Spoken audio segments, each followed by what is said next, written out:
Inside Mama Zola's compound, Amara sat beneath the mango tree, her newborn daughter resting against her chest. The baby's tiny fingers curled around the edge of her wrapper, as if afraid the world might snatch her away, too. "Peace," Mama Zola said, stepping outside with a steaming cup of ginger tea. "You must learn to drink it slowly. Like life, if you rush it, you burn your tongue."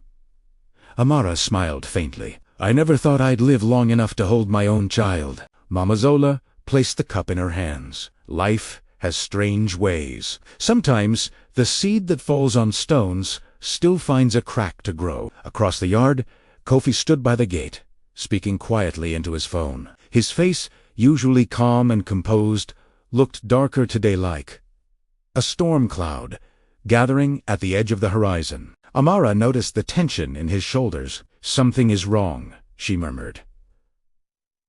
Mama Zola followed her gaze. "That man carries battles in his silence." Kofi ended the call and turned toward them. His eyes softened the moment they landed on the baby. "She looks like her mother," he said. Amara's cheeks warmed. "I hope she gets your courage instead." He gave a small, almost sad smile. "Courage is not always a blessing." Mama Zola narrowed her eyes. "What news did the phone bring you?" Kofi hesitated. For a moment, it seemed like he would brush the question aside, but then he stepped closer and spoke in a low voice. "The man who humiliated Amara, Darius. He is not just a businessman." Amara stiffened. "What do you mean?" Kofi's jaw tightened. "He is tied to a larger network. Corruption, smuggling, even human trafficking. He hides behind his wealth, but his hands are not clean." The words hit Amara like cold rain. "And I was going to marry him." Mama Zola clicked her tongue. "When the drum sounds too sweet, there is usually a snake inside." Kofi nodded. "My team has been tracking him for months. But now, this has become personal." Amara swallowed. "Why would someone like you care about someone like me?" The question hung in the air. Kofi looked at the baby, then back at her. "Because once, someone like him destroyed my family." Silence fell over the compound. Amara leaned forward. "What happened?" Kofi exhaled slowly, as if releasing years of pain. "My father was a teacher. Honest, proud. He refused to sign fake contracts for a company owned by men like They wanted to steal land from our village. He said no." Mama Zola's expression hardened. "And they punished him?" Kofi nodded. "They accused him of fraud. Took him to court. No one defended him. He died in prison before the truth came out." Amara's eyes filled with tears. "I'm so sorry. My mother never recovered," Kofi continued. "She passed 2 years later. I was left alone. Angry. I promised myself I would never be powerless again." He glanced at the baby. "That promise built the life you see now." Amara felt a deep ache in her chest. For the first time, she saw the weight behind his calm strength. "You're fighting them," she said softly. Kofi nodded. "But Darius is clever, untouchable. Or at least, he believes he is." Mama Zola folded her arms. "The leopard thinks he is king until the hunters arrive." Just then, the compound gate creaked open. A young boy stood there, panting, clutching a folded paper. "Message for Mr. Kofi," he said, breathless. Kofi stepped forward and took it. His expression darkened as he read. "What is it?" Amara asked. He handed her the paper. It was a photograph, a blurry image of Darius standing beside a black SUV. Next to him was a man in a police uniform, one of the same officers who had laughed during Amara's humiliation. On the back of the photo, a message was scribbled in red ink. "You should have left her in the gutter. Now you will join her there." Amara's heart pounded. "He knows about us." Kofi folded the paper carefully. "Yes."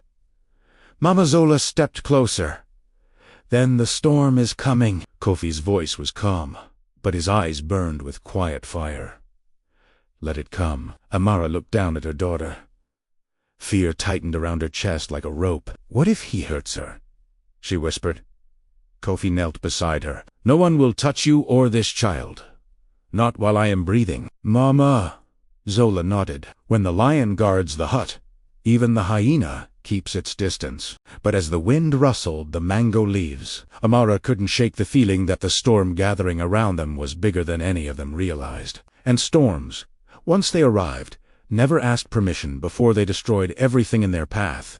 By midday, the heat in Makina City pressed down like a heavy hand. The streets shimmered, and the air buzzed with the sounds of motorcycles, vendors, and distant horns. But inside Kofi's office, the atmosphere was cold and tense. Amara sat quietly on a leather chair, her daughter asleep in her arms. It felt strange to be in such a polished place-glass walls, shining floors, and men in suits moving quickly between desks. She felt like a village bird trapped in a city cage. Kofi stood by a large table covered in files and photographs. 3 of his associates were gathered around him. They spoke in low, serious tones, occasionally glancing at Amara.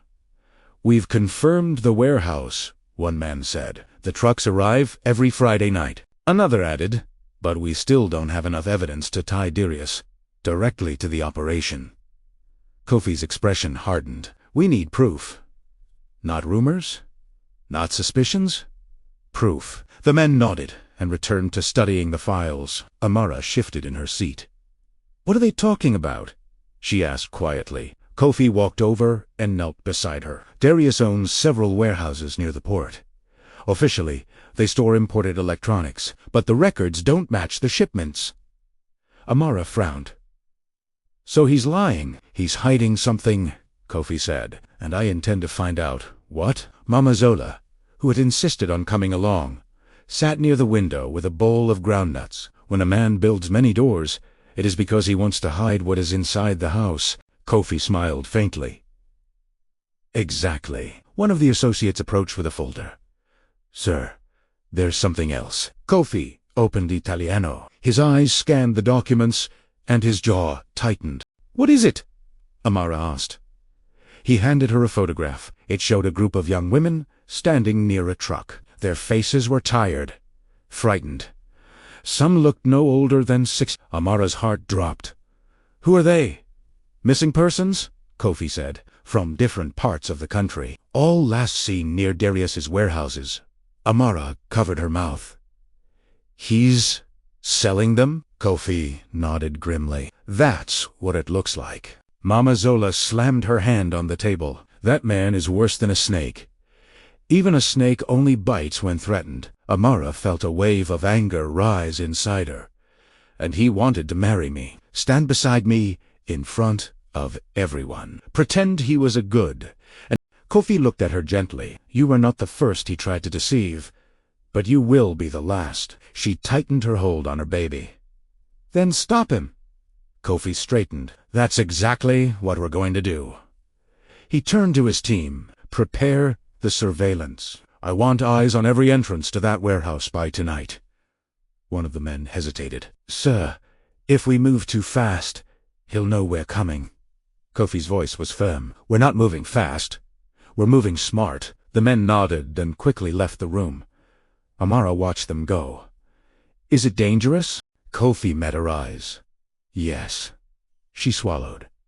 "Then why risk it?" He didn't answer immediately. Instead, he looked at the sleeping baby in her arms. "Because some battles choose you," he said quietly, "and if you turn your back, innocent people pay the price." Amara nodded slowly. "Then I will pray for you." Mama Zola stood and dusted off her wrapper. "And I will cook for the men. Warriors fight better on full stomachs." Kofi chuckled softly. "That may be the most important support of all." Just then, one of his assistants rushed into the office. "Sir, there's a problem." Kofi turned sharply. "What is it?" "The warehouse. It's empty." "What?" Kofi frowned. "That's impossible. The trucks arrive on Fridays." The assistant shook his head. "They moved everything last night, cleared it out completely." Silence fell over the room. Amara felt her stomach twist. "He knew you were coming." Kofi's face darkened. "Yes. Someone tipped him off." Mama Zola crossed her arms. "A rat in the house." Kofi nodded slowly. "And we need to find it before it bites again." Amara's heart pounded. Does that mean we're not safe? Kofi looked at her with steady eyes. It means we have to be more careful than ever. The assistant hesitated. There's one more thing, sir. Kofi sighed. What now? A car has been circling your compound since morning. Same vehicle. Tinted windows. Amara felt cold all over. Mama, Zola muttered. The hyena has found the scent. Kofi's voice dropped to a low, dangerous tone. Increase security. No one enters or leaves without my approval. The assistant nodded and hurried out. Amara looked at Kofi. He's watching us. Yes, Kofi said, but now we know he's afraid. She blinked. Afraid? He's the one threatening us. Kofi shook his head. A man only watches so closely when he has something to lose. Amara thought about the frightened girls in the photograph, about the message written in red ink, about the humiliation, the betrayal, and the danger now surrounding her child. For the first time, her fear began to turn into something else. Resolve. If you go after him, she said softly, I want to help. Kofi looked surprised. Help? How? Amara lifted her chin. I know his habits, his friends, the places he likes to go. I spent months planning a wedding with him. I saw the cracks in his mask. Mama Zola nodded approvingly. Even the smallest knife can cut the thickest rope if used wisely. Kofi studied Amara's face. There was no fear in her eyes. Now only quiet determination.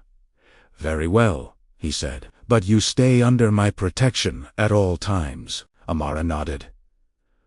Agreed. Outside, the sun dipped slightly, and a warm wind carried dust across the streets. Somewhere in the city, Darius was preparing his next move. And this time, he wasn't running. He was coming closer. What would you do if the man who once promised you forever was now hunting you like prey? That question hung in Amara's mind as the sun slipped behind the tall buildings of Makana City. The evening air cooled, but the tension inside Kofi's compound only grew heavier. Security guards stood at every gate, their radios crackling softly. Black vehicles were parked in a neat row.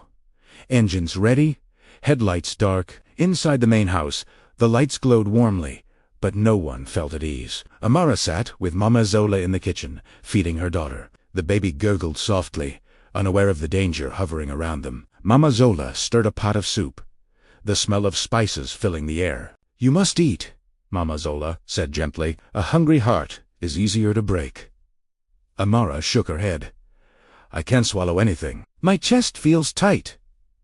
Mama Zola placed a hand on her shoulder. Courage is not the absence of fear. It is moving even when fear walks beside you. Amara nodded, trying to believe the old woman's words. In the next room, Kofi stood with his team, studying a digital map projected on the wall. Several red dots blinked across the screen. He's moved the operation to a new location, one associate said. An abandoned factory near the river. Kofi folded his arms. How sure are we? 90%. One of the drivers we followed led us there. Kofi's jaw tightened. That's enough certainty for me. Another man spoke up. If we raid tonight, we can catch them before they move again. But it will be risky. Darius's men are armed. Kofi didn't hesitate. Prepare the vehicles. We leave in 20 minutes. The room filled with motion as the men grabbed radios, checked weapons, and moved toward the door. Amara stepped into the room, her baby now asleep against her chest. You're going after him tonight? Kofi nodded.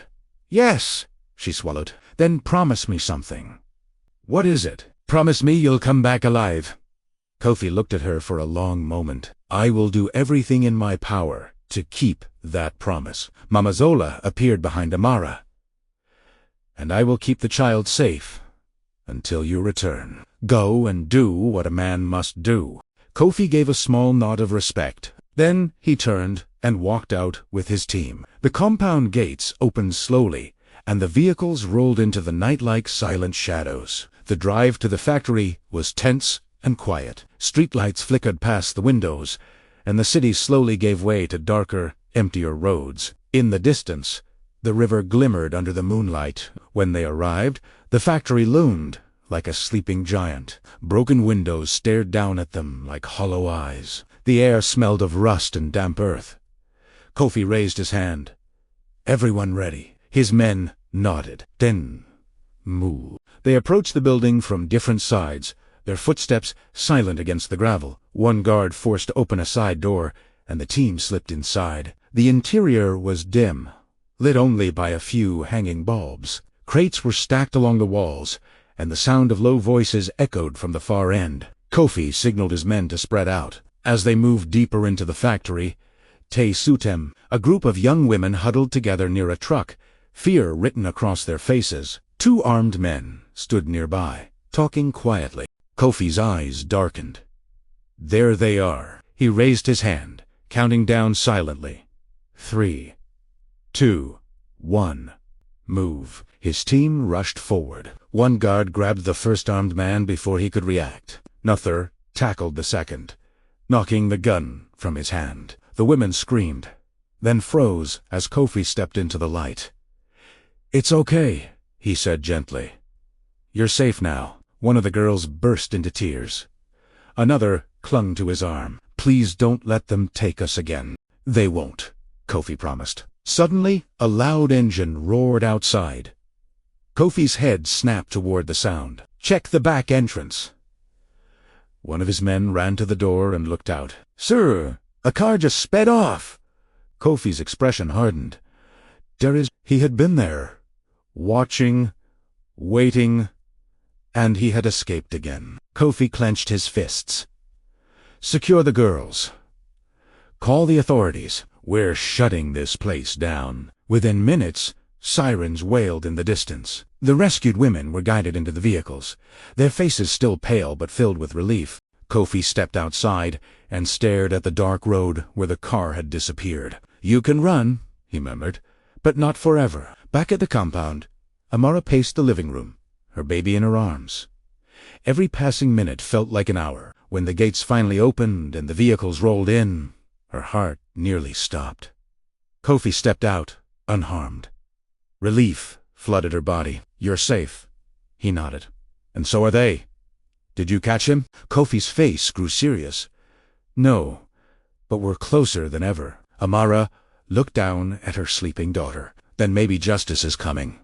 Kofi followed her gaze. "Yes, and when it arrives, it will change everything." In the distance, thunder rumbled softly across the night sky, as if the world itself was preparing for the storm that was still to come. Have you ever noticed how truth grows louder the more people try to bury it? That was the feeling spreading through Makina City the morning after the raid. Whispers moved faster than traffic, and fear clung to the streets like harmattan dust. News of the rescued girls had leaked overnight. By sunrise, social media buzzed with blurry photos, half-truths, and dangerous guesses. Darius's name was not mentioned directly, but everyone felt his shadow hovering over the story. Amara sat by the window in Kofi's compound, watching guards patrol the perimeter. Her daughter slept peacefully, unaware that her name was already being spoken in prayers and curses across the city. Amara's body was safe, but her mind was restless. Mama Zola joined her with a bowl of pap. "You didn't sleep?" she said. Amara shook her head. Every sound felt like a warning. Mama Zola nodded. "When a drumbeat changes in the night, the village knows something is coming." Across the courtyard, Kofi spoke urgently into his phone. His voice was calm, but his eyes burned with focus. When he finished the call, he walked toward them.